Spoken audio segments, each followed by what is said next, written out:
Saúdo a todos os irmãos presentes com a paz do Senhor essa manhã. E vocês podem estar assentados na lição de número 8, então, que fala para nós sobre o avivamento espiritual no mundo. Então a lição de número 8 ela está desdobrada, irmãos, num avivamento do Antigo Testamento que o comentarista ele trouxe aquilo que aconteceu, aquela maneira que Deus fez com Ezequiel lá, né?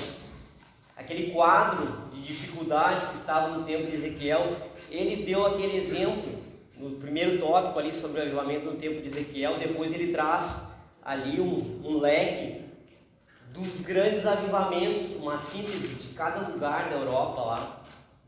Depois chega nos Estados Unidos.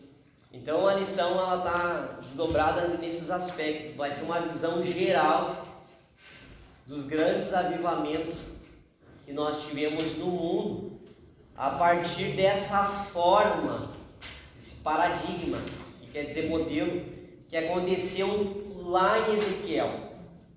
Então ele usa como base de Ezequiel, que foi a lição do trimestre passado, sobre o livro de Ezequiel, aquela dificuldade, né, de se ler o livro de Ezequiel, todo o simbolismo e toda a parte literal também. Então Ezequiel ele estava exilado, deportado, ele foi junto com Daniel para a Babilônia, o exílio, o cativeiro babilônico com Judá, né, levaram os cativos de Judá para a Babilônia. Então Ezequiel está assentado, um assentamento no rio Quebar, naquela lateral, naquele vale, junto com os exilados, e ele está meditando e ele tem uma visão então da glória de Deus, do porquê que Israel foi deportado, levado a cativo, porque que ela foi vencida então pelos babilônios. Então o Estado de Israel ainda não tinha sido derrubado, toda Israel. Ainda o rei da Babilônia deixou um rei em Israel, em Judá, que era o reino do sul. Ainda não tinha acontecido a total destruição de Judá. Então Ezequiel tem uma visão da glória de Deus, e ele tem uma visão que a glória de Deus saiu do templo de Ezequiel e foi a banda do Oriente. Por que eu estou usando esse ponto cardeal? Porque aqui fala sobre o Oriente, né? Depois, lá na frente, nós vamos ver mais isso. Então, chega a notícia para Ezequiel, então, que Jerusalém foi devastada, então. Chega essa notícia.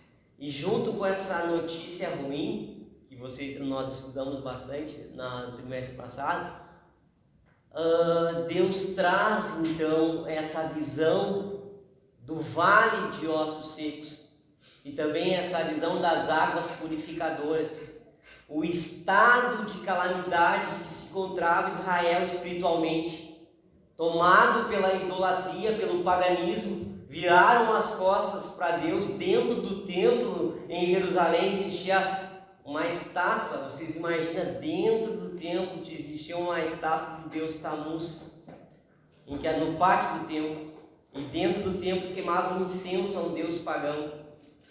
E nós vamos ver que na atualidade está acontecendo a mesma coisa.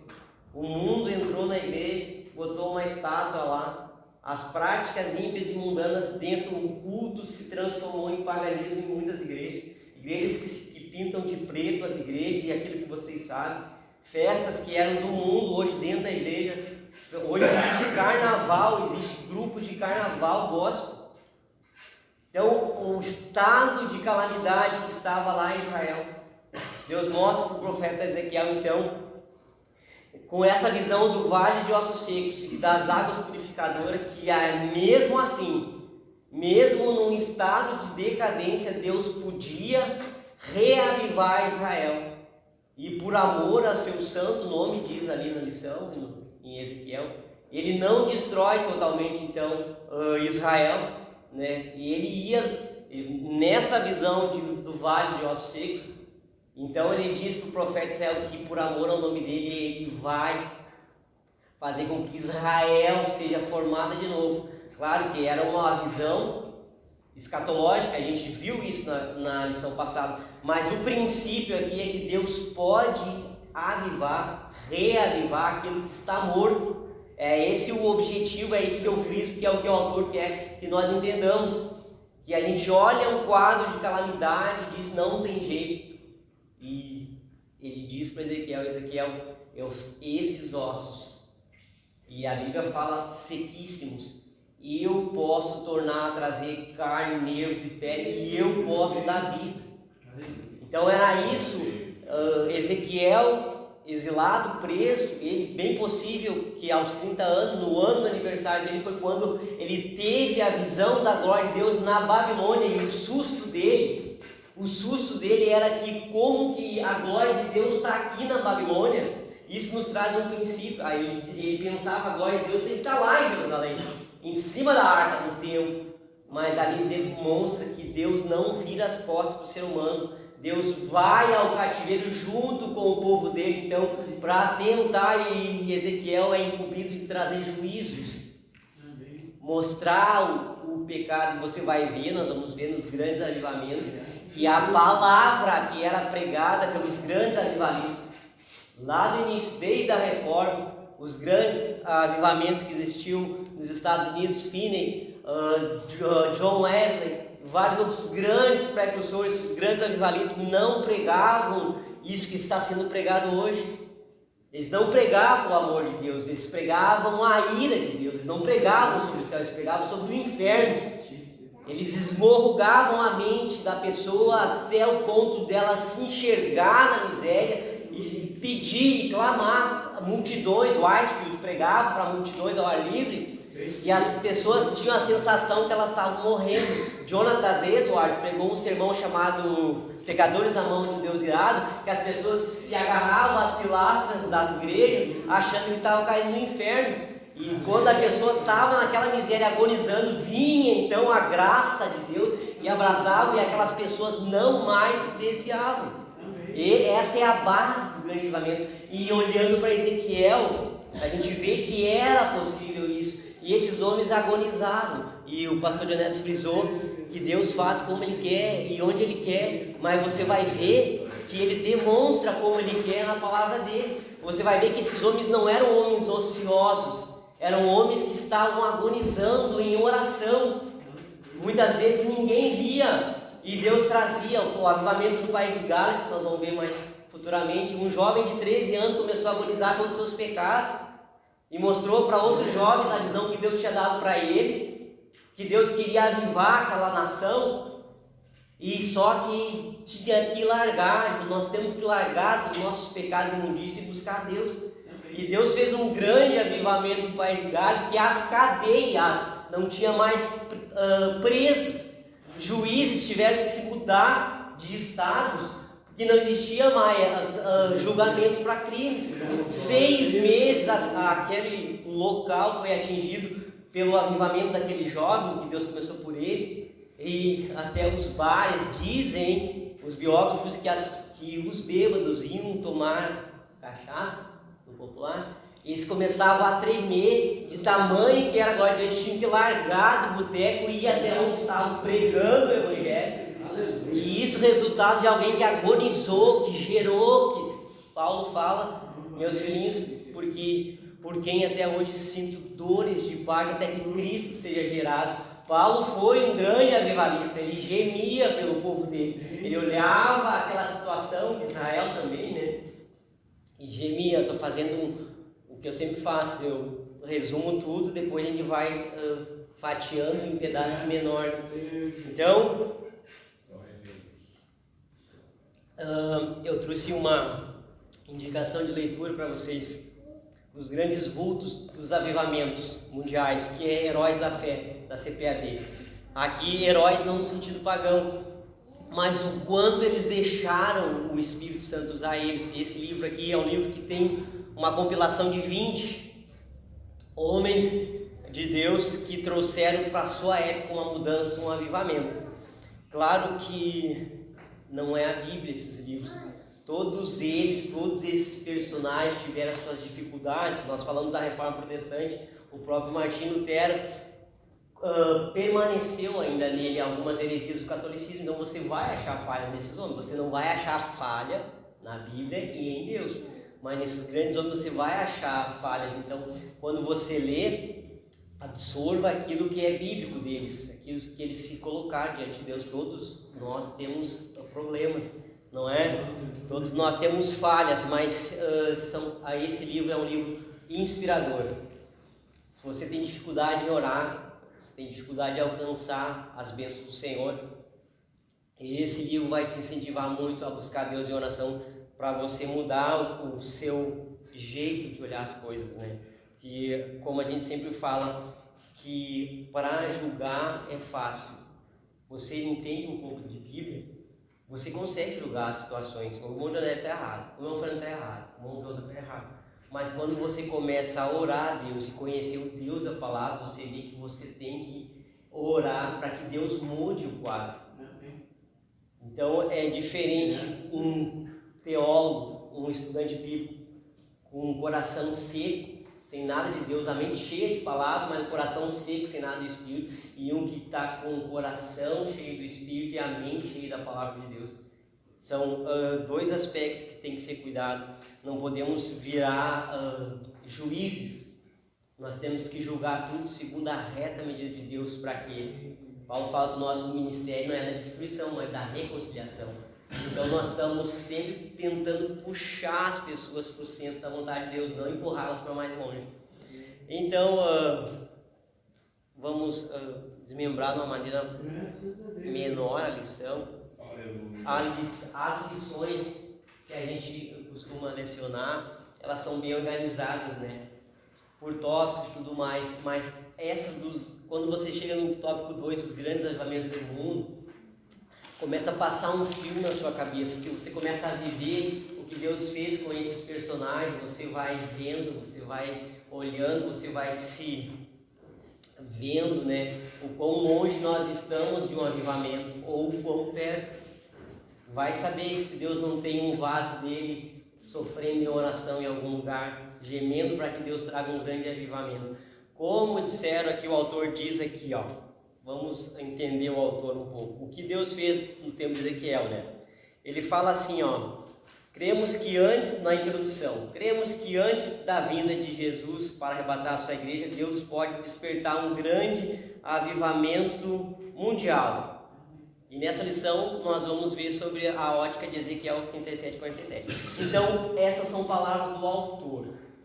A gente tem as palavras de Jesus, que nos últimos dias achará a fé, o Filho de Deus veio à terra, e fala que por se multiplicar a iniquidade, o amor de muitos esfriará. Essa é a visão final, antes da vinda de Jesus. Como nos tempos de Noé e nos tempos de Ló seria a vinda de Jesus. Algumas pessoas acham que vai estar tudo ruim, né? Mas vai estar tudo bem. Comiam, bebiam, casavam e davam esse casamento. Isso tem uma visão escatológica que o mundo vai estar bem administrado. As pessoas vão estar comendo, bebendo e não dando bola para o Evangelho, para a sua salvação. Então, nós pesquisando, buscando instrução dos grandes homens, dos vultos, quando eu falo, irmãos, grandes homens, não é idolatrando o homem. Foram homens que se abdicaram da sua própria vida para fazer a vontade de Deus. Por isso que a gente fala grandes. São pequenos homens nas mãos de um Deus grande. Mas homens que deixaram um legado grande, eles falam que nos últimos dias Deus vai trazer avivamento. Mas vai ser focos de avivamento. Vai ser na igreja dele. Vai ser lá, vai ser ali, vai ser em várias partes. Agora um grande avivamento em massa, mundialmente falando, Jesus não profetizou isso. Mas Deus não pode. Nós estamos falando daquilo que Cristo deixou como sinal para nós. Que o povo de Deus vai ser avivado, não vai. Por quê? Começa a perseguição. Quem é que vai ser perseguido? Vai ser o pequeno rebanho do Senhor. Esse que vai ser perseguido. A gente já pregou aqui, já ensinou sobre as igrejas inclusivas. Igrejas que estão aceitando as pessoas do jeito que elas são, com ideologias de gêneros, com vários gêneros. Hoje existem pastoras e pastores de outros gêneros, né? A Igreja Batista mudou o seu plano, né? Está tentando dar seu pé para aceitar pastores de outros gêneros. Então, igrejas inclusivas. Quem que vai ser perseguido? Essas igrejas? Não, essas são as igrejas do diabo. A única igreja que vai ser perseguida é a igreja santa, aquela sem mácula, sem mancha, que é o povo do Senhor. Esse que não aceita o pecado. A igreja tolera, a igreja tem paciência, a igreja não pode fazer acepção de pessoas entre rico e pobre, mas a igreja não aceita. Ela é contra. A única coisa que ela não aceita é o pecado. No dia que a igreja aceitar o pecado, ela perde o sentido. Então, os grandes avivamentos era esse o modelo que eles seguiam. Então, ali o avivamento no tempo de Ezequiel, a gente falou um pouco, né? O profeta Ezequiel alertou o povo a respeito dos duros juízos de Deus. Então, ele estava lá na Babilônia, profetizando os cativos. Vocês estão aqui por causa da idolatria, da prostituição, de tudo, Ezequiel. E Ezequiel fala então no Vale de Ossos Secos. Então, Deus dá aquela visão para ele depois da notícia pior que ele teve. E Jerusalém, só para vocês terem uma noção, Jerusalém foi devastada. Chegou para aquele jovem. Ele era um jovem filho de sacerdote. Ele conhecia o templo. Ele ia ser um sacerdote. E Deus escolheu para ser profeta. Mas ele conhecia o templo. Ele conhecia que a presença de Deus estava no templo. Ele conhecia Jerusalém fortificada. Jerusalém com os muros altos. Todas as portas que tinham suas funções. As 12 portas de Jerusalém. Todas ateadas a fogo. E derrubados os muros. E o templo do Senhor devastado. Os utensílios da casa do Senhor, as coisas preciosas levadas para a Babilônia, para o mundo. Então, olha o coração desse jovem. Olha a destruição. E Deus então dá a visão para o Vale de Ossos Secos para ele. Ezequiel profetiza sobre eles então. E Ezequiel profetizou e aqueles ossos secos começaram. Era uma esperança. Então, essa coisa de dizer que Deus abandona o povo dele. Mentira, quem vira as costas para Deus é o homem por causa dos seus desejos e concupiscência e avareza. Então ele tem essa visão dos vales de ossos secos. Então é restaurada a esperança de Israel. E a gente sabe que essa profecia do vale de ossos secos, ela começou a se cumprir escatologicamente. Ela começou a se cumprir em 1948, quando Israel se fez nação de novo. Então se juntou o PL, começou a fazer nele, só que falta ainda o Espírito para eles, porque eles ainda não creem no Messias. Então a gente sabe que isso vai ser do meio para frente da grande tribulação. Eles vão reconhecer o Messias, vai vir o Espírito sobre eles, vão clamar ao céu, porque a humanidade vai dar conta de Israel. Vai ser nesse momento que vai ser o cumprimento total dessa profecia. Não? Então o autor usa como base esse avivamento que foi lá no Antigo Testamento gerado por Deus. A gente sabe que depois de Ezequiel, Israel é restaurada de novo, mas não nesse molde completo. Israel, ali no tempo de Esdras, é reconstruído, os muros por Neemias, o templo é reconstruído, mas não nesse molde total. Por isso que a gente entende que isso é para o final. Vai ser restaurado tudo, então, toda a parte espiritual de Israel também. E as águas purificadoras, essa segunda visão também é uma visão escatológica, mas também de um avivamento, né? Que aquelas águas iam trazer vidas. E isso tem um sentido escatológico literal também, que lá depois da grande tribulação, então, vai ser reconstruído esse templo. Alguns acham que não é literal, mas não é essa a discussão. O nosso entendimento aqui é sobre que Deus pode gerar vida onde não há vida. Ele pode reavivar desde que tenha alguém, e a gente vai ver agora, gerando em oração, né? As pessoas, elas são antagônicas à oração. Não adianta só orar, irmão. Não adianta. E daí procuram métodos. E essas pessoas que não acreditam na oração, com certeza elas não estão convertidas. A oração, se você ler todo o Atos dos Apóstolos, o que moveu a mão de Deus não foi a técnica, não foi a organização da igreja primitiva. Foi a oração. Pedro estava preso, a igreja orava. Paulo estava preso, não estava orando. Timóteo estava preso, não estava orando. A oração é a única coisa de um crente fiel, a oração de um crente fiel, que move a mão de Deus. Por isso que qualquer projeto que não nasça na oração é da carne. Ele tem que ser gerado na oração, tem que ser gerado lá. Lá é incubador de todos os projetos da igreja. E eu falo isso com temor, diante dos líderes, diante dos obreiros, não é? Aos mais velhos é para tratar como se fosse meu pai, diz Paulo a Timóteo. Aos mais velhos trata como se fosse teu pai, mas com respeito, não é? Então nós vamos dar uma olhada agora nos grandes avivamentos no mundo. Nos grandes. E ali vai começar então, o autor vai lá para a Europa primeiro. Vamos ter uma ideia meio geral das coisas, irmãos. Então o avivamento começa em Atos 2, lá com a igreja primitiva. E a igreja vem se desenvolvendo. E lá no ano 300, Constantino pega o cristianismo, então, que estava incomodando ele, e passa como religião do Estado. Ali começa a idolatria. E daí ele misturou o paganismo com o cristianismo, vocês sabem melhor. E então a igreja, ela patinou, a igreja foi para as montanhas, os camponeses, a igreja verdadeira, e ficou o catolicismo tomando conta, até a reforma protestante no século XVI, 1500, com Martinho Lutero. Começou antes com o John Huss, Wycliffe, aquela galera que vocês já leram, sabem quem é que é. Mas então a igreja se desenvolveu assim. Depois de Atos, o paganismo tomou conta no ano 300 e ela veio se desenvolvendo em pequenos grupos, a igreja verdadeira. Até chegar na reforma protestante, em que Martinho Lutero, ele prega na igreja eu me esqueci o nome da igreja, mas ele prega as 95 teses. Você lembra o nome da igreja? Wittenberg, né? É que é tanto nome, essa é a cidade que ele nasceu, eu confundo tudo. Mas vocês vão pegar.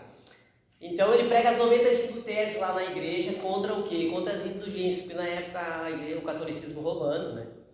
Ele pregava que as pessoas, para ser salvas, tinham que comprar uma indulgência, que era um documento lavrado pela igreja católica, só que quem tinha podia se salvar, quem não tinha estava no inferno. Então que aquele documento era o documento em que os seus pecados eram pagos, você tinha um terreno no céu, uma área lá. E quem tinha mais dinheiro pagava um terreno vitalício, que você podia pecar até o final da sua vida, que esse pecado entrava naquele terreno. É sério. Que estava naquele documento também. Então Martinho Lutero começa ali um avivamento. Ele combate então as heresias do catolicismo e nasce o protestantismo, que protestaram contra as heresias do catolicismo. Então ali a igreja começa a aparecer de novo no cenário mundial, no sentido maior. Então dali da reforma começa a nascer várias correntes teológicas, os protestantes agora, os que detinham então a palavra verdadeira. Daí começa a nascer dali os anabatistas, os batistas, os presbiterianos, a igreja anglicana, a igreja episcopal. Só que esses protestantes também começaram a brigar entre eles por causa de divergências teológicas. E daí começam os avivamentos, porque os avivamentos eles queriam uma religião mais pura. Não só um debate teológico que deve existir, Paulo debatia isso, mas algo que viesse do coração. Eles não queriam só um culto, eles queriam que na casa deles estivesse Deus. Por isso, lá nasceram os cultos domésticos. Falei com os puritanos ensinavam os filhos a cantar, ensinavam eles a ler, e o resultado disso, John Wesley foi impactado com isso, a criação de John Wesley. Com 5 anos já recitava de cor vários trechos da Bíblia, não é? E nós vamos, só para vocês terem uma ideia então, da reforma, daquele avivamento, se abre muitos leques, muitas igrejas, e dessas igrejas, então, parte delas, alguns delas, homens que começaram a agonizar em oração para que Deus avivasse, que a religião não ficasse fria de novo como foi antes, com o catolicismo. Então a gente vai ver na Europa ali, na Alemanha em primeiro lugar, dá o exemplo ali, por volta do ano de 1722, ali então, o conde Zinzendorf liderou os morários num fervor missionário que se espalhou pelo continente europeu. Irmãos, o que aconteceu ali na Alemanha, aquele primeiro avivamento? Os morários, eles estavam fugindo da guerra dos 30 anos.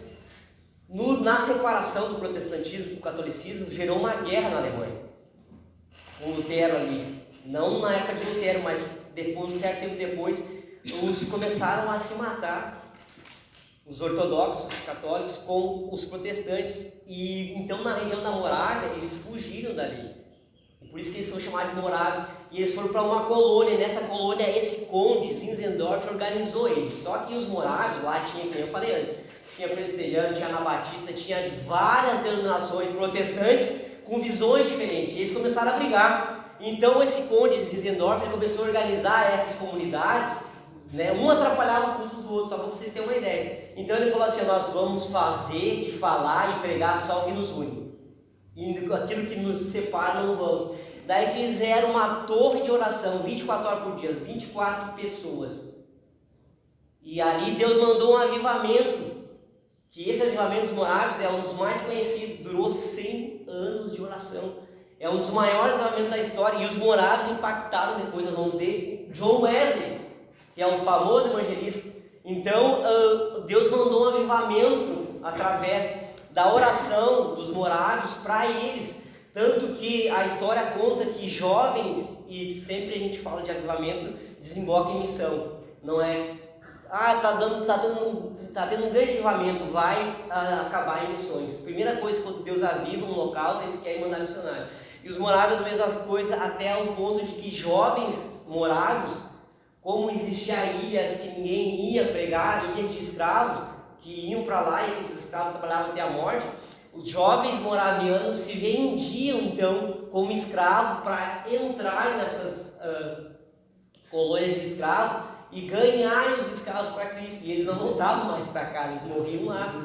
Então, olha o que é um avivamento, olha como Deus faz, e quando Ele faz, como Ele faz, olha o que acontece, olha os frutos. As pessoas hoje elas perguntam, mas aquela coisa que aconteceu lá é avivamento? Você não vai ter como saber, ao menos que for uma aberração, até que gere frutos. Você sempre analisa um avivamento com os frutos, se desembocou em santificação, em missão, em mudança de vida, é um avivamento genuíno. Então os moráveis, é isso que aconteceu com eles. E agora é só uma síntese, irmão. Tem tanto avivamento, tanto no mundo, e nós somos resultado desse grande avivamento que começou lá na Rua Azusa, né? E vocês sabem, nós vamos chegar lá, se Deus der graça aí para nós. Então na Inglaterra agora, esse é um bastante conhecido, né? Na Inglaterra ali, por volta do ano de 1740, John Wesley, Charles Wesley e George Whitefield, só para os irmãos entenderem a situação da Inglaterra na época. Na época desses três jovens, eles já estavam estudando teologia na faculdade, John Wesley, Charles Wesley, e por ver a sociedade se denegrindo, só para vocês terem uma ideia do grau de depravação da Inglaterra, do estado pecaminoso daquela sociedade, que a cada 6 casas, diz os historiadores, a 7ª casa era um bordel. Os pregadores, que naquela época era a profissão das igrejas, só por ser o estado espiritual das igrejas, eles desciam dos púlpitos e iam beber cachaça, eles iam para os bordel, eles iam se prostituir, os pregadores da época. Olha o quadro espiritual que John Wesley encontrou na época dele. E esses 3 jovens fizeram um pacto, então, de eles orarem junto, por um derramamento do Espírito, porque eles não consentiam e nem conseguiam conviver com a sociedade daquele estado. E o resultado disso foi um grande e poderoso avivamento através da vida de John Wesley. Charles Whitefield pregava ao ar livre para mais de 5.000 pessoas.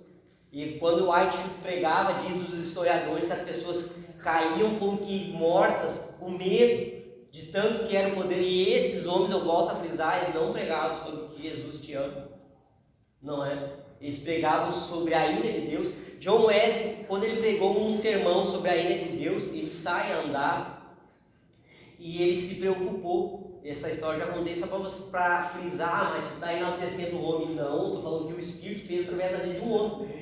Estou comprovando pela história que Deus é poderoso. O Wesley sai então para caminhar, para refletir sobre a Escritura, e ele preocupado: Senhor, já faz quase uma semana que ninguém tenta me matar, que ninguém atira uma pedra em mim, que ninguém tenta fazer mal. Será que eu apostatei, Senhor? Será que eu não sou mais ungido? E logo que ele termina essa frase, vem uma pedra grande, estoura perto dele. Passa um fazendeiro olhando para ele: não gostei desse teu sermão, viu, homenzinho? Porque ele era baixinho. Ele erga no céu: graças, Senhor, que eu não apostatei da minha fé ainda. Só para ver o nível espiritual desses homens, a entrega que eles fizeram para Deus. Vou me acalmar, porque falar de avivamento a gente fica... que a gente sente hoje a igreja morna. E a última igreja Apocalipse, eu estou falando isso para nós, irmãos. Não é chamar você, é nós. E não é a nossa igreja aqui no Rincão, é as igrejas que nós estamos falando. Não é a gente vê o sentimento de vocês, a gente vê o sentimento dos líderes. A última igreja do Apocalipse é a igreja morna. Se você for entender a Bíblia por dispensações, a última dispensação é a última igreja. Então, se tem uma coisa que Deus vomita da boca, é o crente morno. E a gente não pode ser crente quente, então é pular e fazer. Não. o fervor, a chama, ela tem que queimar na oração, no estudo diário da palavra, primeiro para limpar. Você não consegue fazer fogo cheio de sujeira. Se botar terra em cima do fogo, apaga. O fogo tem que ser limpo, tem que ser puro. Isaías tem uma visão da glória de Deus, fica apavorado e a brasa viva vem até ele. Então, para queimar as impurezas, então é esse que é o crente avivado, é o crente que está diante de Deus, ele vai até os portais eternos todos os dias. Senhor, me purifica através da tua palavra. E se você vê pesquisas assim, é difícil de você falar sobre pesquisa, mas eu falando com um irmão aqui do centro, da Shalom, ele falou que 92% dos cristãos não tem o hábito de ler a Bíblia todo dia. A Bíblia é... mas eu não entendo. A Bíblia é como você se alimentar. Você toma café pela manhã, almoça e janta ou faz lanchinho à tarde. É a mesma coisa com o teu espírito. Você lê a palavra de Deus para você se alimentar. Ainda que você não seja um teólogo acadêmico, você deve estudar as Escrituras, né? Jesus fala: graças eu te dou, Pai, que revelaste essas coisas não aos sábios entendidos. Quando ele fala sábios entendidos, são sábios entendidos segundo o mundo. Está falando ali dos filósofos, não é? Mas ele fala que revelaste aos pequeninos. Pequeninos aqui não tem nada de preguiçoso, não é um sinônimo. Pequenino é aquele que se humilha, que quer entender, que se dá graça, abre o entendimento. Não é? Quando ele fala sábios entendidos, então é os filósofos desse mundo que tem as correntes filosóficas. E por isso que ele está falando, pode ser inteligente, pode ser um acadêmico, Deus também revela ele também é um pequenino. Pequenino é todo aquele que passa, que se abaixa.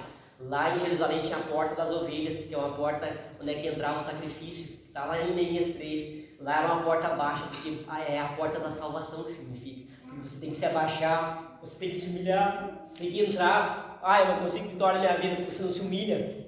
Você não se humilhou debaixo da mão de Deus, você não vai ter vitória. Eu falo o segredo da vitória na vida do crente. Primeiro é estar ligado na ceifa, na oliveira. Primeiro é estar ligado. Eu não faço parte do corpo de Cristo, não vai ter vitória. E segundo é se humilhar. Se humilhar debaixo da potente mão de Deus. Não é? Tá todo mundo tão quieto essa manhã.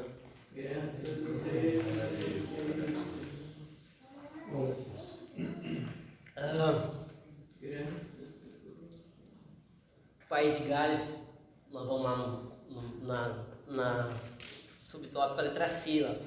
País de Gales lá, pertinho da Inglaterra, cuidado com a Inglaterra lá. O País de Gales, então a gente falou um pouco, né? Evan Roberts, um adolescente de 13 anos. Eu vou parar aqui, né? Você já sabe o que eu vou falar, né? Você vai ver a quantia de jovens usados em avivamentos. Wesley, todos eles muito jovens. Evan Roberts tinha 13 anos, na verdade ele orou mais 13, né? Com 26 anos ele liderou esse avivamento. As pessoas falam que depois vocês podem me apedrejar lá fora, que é a casa do Senhor.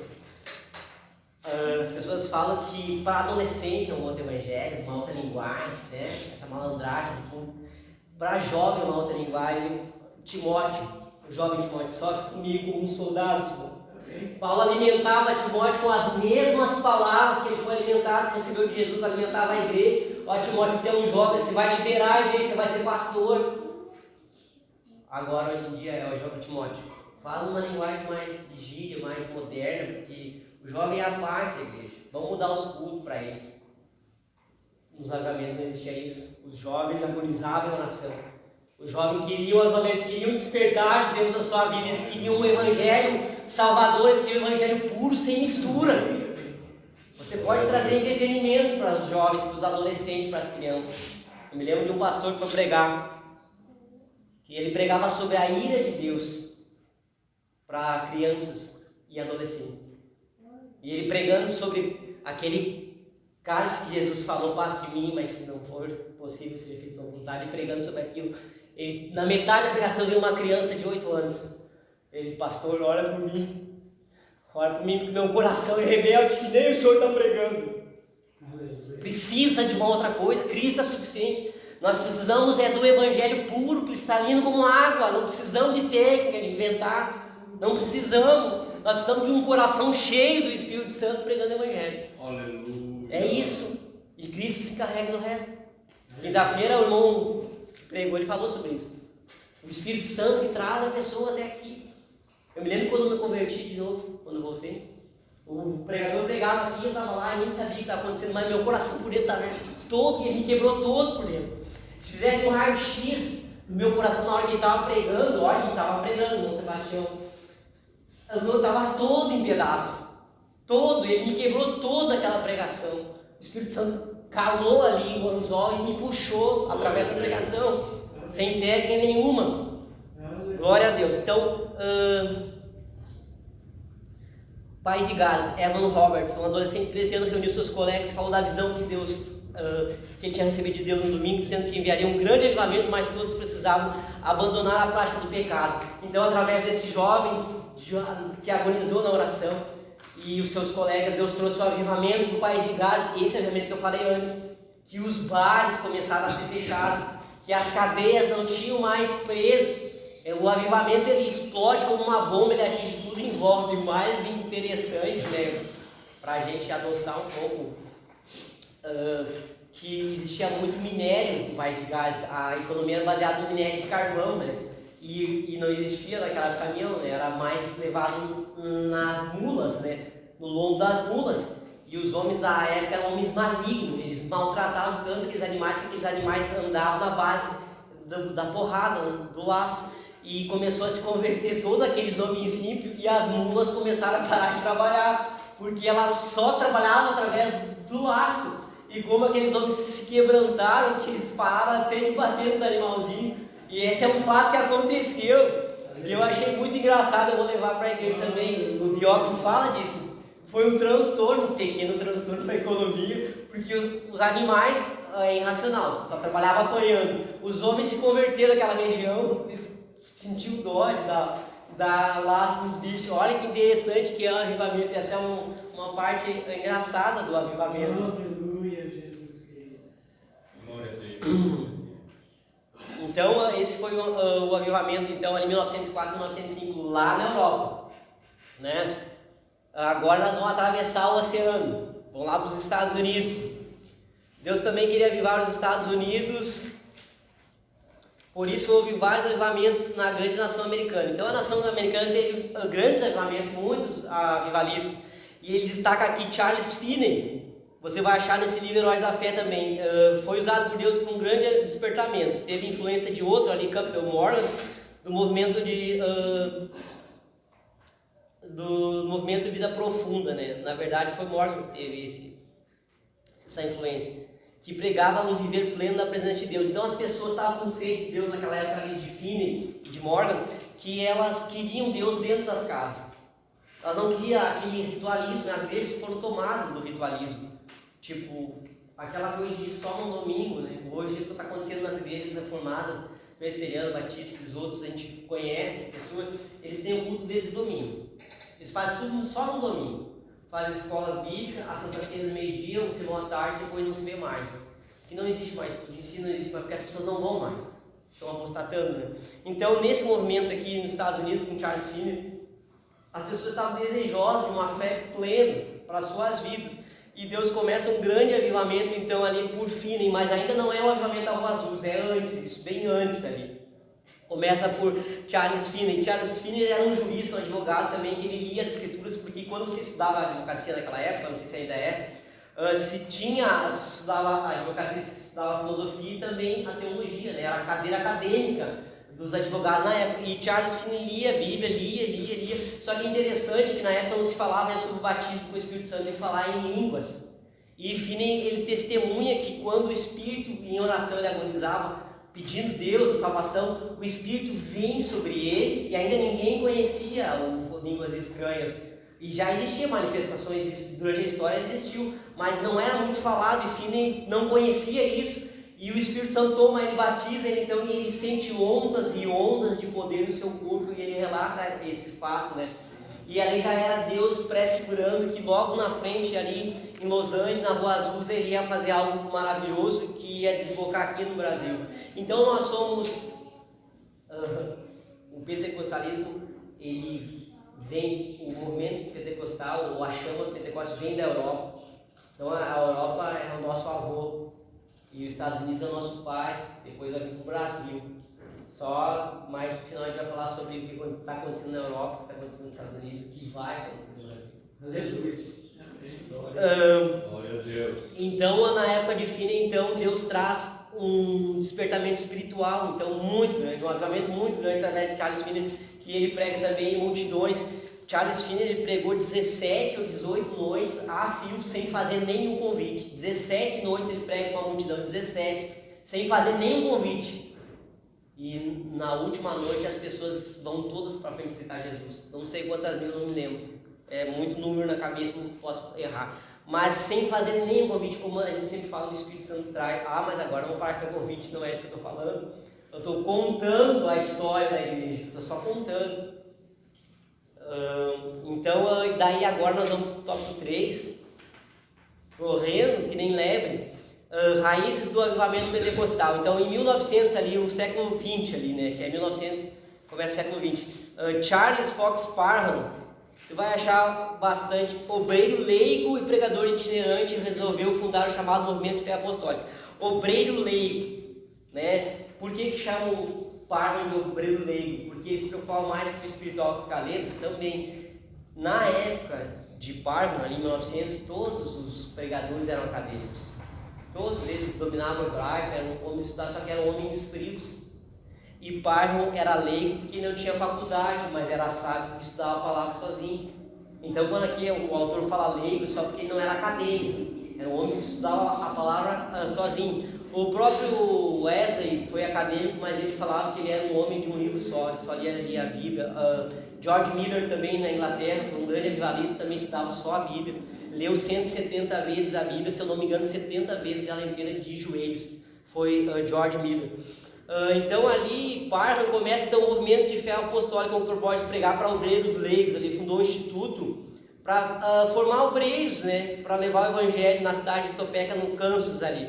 Então desses alunos de Parham ali, então tem um rapazinho chamado ali, ó, 1901, o pastor negro, filho de escravos da Louisiana. Daí nós já chegamos mais na nossa raiz aqui. William Joseph Seymour, pertencente ao grupo de santidade, Holiness. Esse movimento de santidade começou a invadir os Estados Unidos.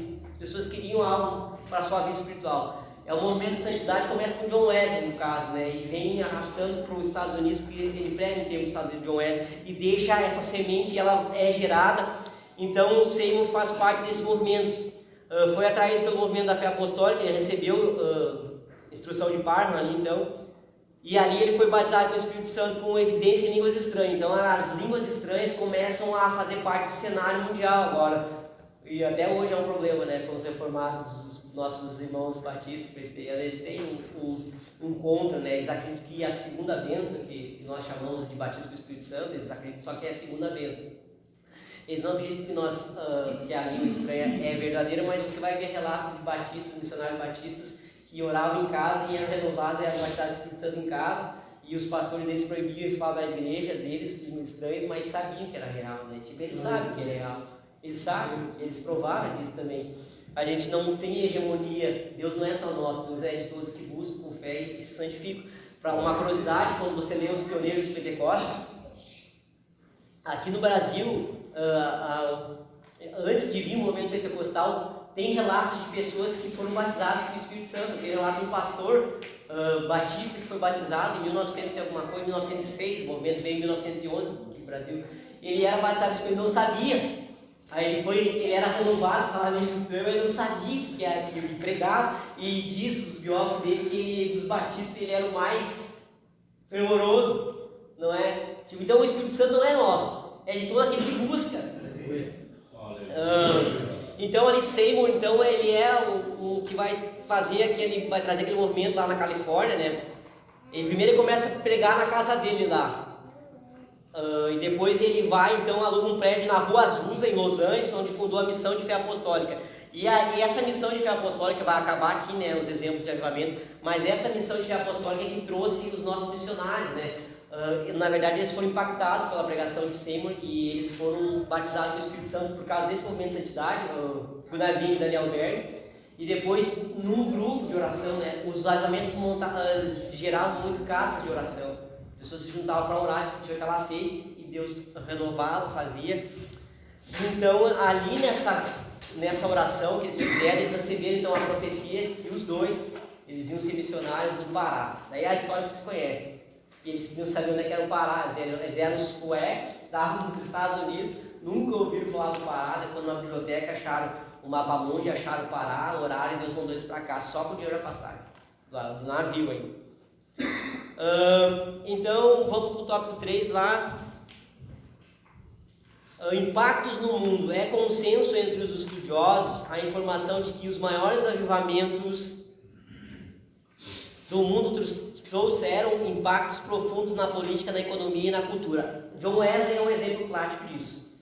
Então, a Revolução Francesa, a França em guerra, destruída, dizem os biógrafos que John Wesley, através de suas pregações, através da oração e através da humilhação, ele convocou a igreja para jejuar e orar, a França não invadiu a Inglaterra, não teve a guerra na Inglaterra.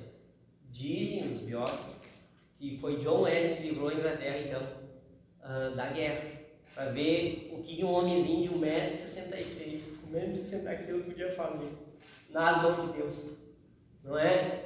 O que um homem franzino podia fazer, e as igrejas não abriam as portas para ele pregar. John Wesley, ele pregava ao ar livre, né? E muitas vezes ele era taxado como rebelde, como louco, porque pregava sobre aquilo que estava fazendo de errado, né? Se você quer ser um homem de Deus, você não vai ter muitos aplausos nesse mundo, ainda mais nessa geração que nós estamos vivendo. Então, John Wesley, né, esse impacto político ele teve, social também, né? Porque diz que os ricos que se convertiam no tempo que John Wesley pregava, os ricos eles eram muito depravados, né? Eles gostavam de roupas luxuosas, principalmente as mulheres, né? E quando o avivamento chegou através de John Wesley, as pessoas começaram a mudar as suas vestes, começaram a vestir vestes mais simples e vestes limpas, assim.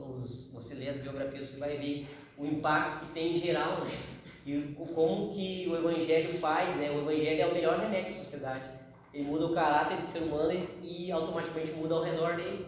Ele começa a viver uma vida menos avarenta, começa a viver uma vida decente, e a sociedade vai sendo atingida por aquilo. Então, John Wesley, através do Espírito Santo, através da vida de John Wesley, ele gerou isso na Inglaterra, né?